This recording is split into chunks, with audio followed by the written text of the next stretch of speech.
গল্পের নাম ঈদের রাতের শেষ কল।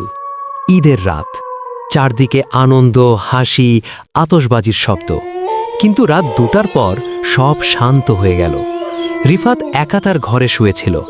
হঠাৎ তার ফোনে একটা অজানা নাম্বার থেকে কল আসলো। স্ক্রিনে শুধু লেখা আননোন কলার। প্রথমে সে ভাবল বন্ধুরা মজা করছে, কিন্তু কলটা বারবার আসতে লাগলো। অবশেষে সে রিসিভ করল। হ্যালো, কে? ওপাশ থেকে কোনো কথা নেই, শুধু একটা ঠান্ডা নিঃশ্বাসের শব্দ। রিফাত ভয় পেয়ে কল কেটে দিল, কিন্তু কয়েক সেকেন্ড পর আবার কল। এবার স্ক্রিনে যা দেখালো সেটা দেখে তার শরীর ঠান্ডা হয়ে গেল। কলার নেম রিফাত ওন নাম্বার, মানে তার নিজের নাম্বার থেকেই কল আসছে। কাঁপতে কাঁপতে সে আবার রিসিভ করল। কে তুমি? ওপাশ থেকে এবার একটা কণ্ঠ শোনা গেল, একদম তার নিজের কণ্ঠ। আমি তো তুই। হঠাৎ তার ঘরের দরজা ধীরে ধীরে নিজে নিজে খুলতে লাগলো। কোনো বাতাস নেই, তবুও দরজা খুলছে।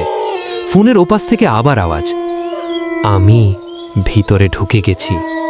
রিফাত ধীরে ধীরে পেছনে তাকালো। বিছানার পাশে একটা ছায়া দাঁড়িয়ে, ঠিক তার মতোই দেখতে, কিন্তু চোখ দুটো পুরো কালো। হঠাৎ সেই জিনিসটা হাসল। আজ ঈদের রাত, আমি তোর জায়গা নিতে এসেছি। তারপর সব অন্ধকার।